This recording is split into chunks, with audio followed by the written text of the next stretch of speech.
সেটা মনে করি যে আমরা তো 70-এর দশকের মানুষ, মানে আমি 77-এ আমার জন্ম।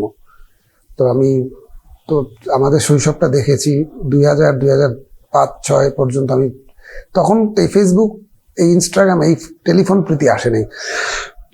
তো তখন এটা ভালো ছিল কি যে মানুষের এন্টারটেনমেন্ট খোঁজার জন্য মানুষকে কোনো ওয়ে ছিল না, সে বই পড়তো।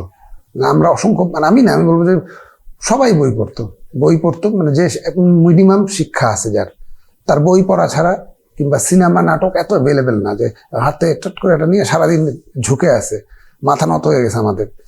এইটা একটা ব্যাড ইম্প্যাক্ট ক্রিয়েট করেছে মানুষের, যে এখন ওরা এন্টারটেনমেন্ট বলতে বুঝে যে মানে আমাদের এই প্রজন্ম যে এই ফেসবুক, টিকটক, এই ছবি তোলা সারাদিন। আমি কি নায়ক নায়িকা যে আমার সারাদিন ছবি তুলতে হবে? আমি বই পড়ো তুমি।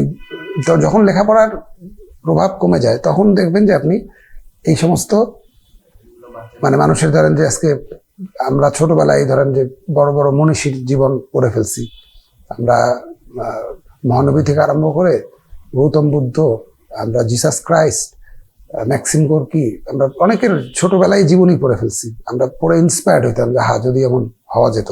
আর্ট কলেজে ভর্তি হওয়ার পরে আমি ধরেন ভিনসেন্ট ভ্যান গগের খুব ফ্যান, আমি ইগন শেলের খুব ফ্যান, আমি আর্টিস্টদের আমি লাইফস্টাইল পড়তাম, দেখতাম তাদের ছবি। কিন্তু এখন যে পড়ে না, জানে না তা না, এরা অনেক কিছু জানে, মানে এরা অনেক জানে আবার, কিন্তু কোনো বিষয়ে স্পেশালাইজ না, সবই একটু টাচ করে যায়।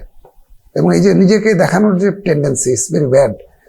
সবাই টিকটক করতে হবে, সবার ভিডিও বানাইতে হবে, নিজের বক্তব্য বলতে হবে। যেমন আমি লাস্ট অনেক দিন ধরে ফেসবুক অ্যাপই আমি ডিলিট করে দিছি, কারণ আমার কাছে, তারপর থেকে আমি অ্যাপ ডিঅ্যাক্টিভেট করে, অ্যাপ ডিলিট করার পরে আবার রাত 12:30 ঘুমায় যাই।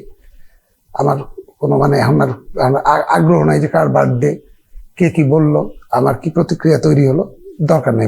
আমার গুগল আছে, আমি সার্চ দিয়ে প্রথম আলোটা পড়ি কিংবা ডেইলি স্টারটা পড়ি কিংবা আমি বিবিসি নিউজ দেখি, আমার যতটুকু দরকার দেখি, তারপর আমি সুন্দর ঘুমাই, সকালবেলা উঠে পড়ি।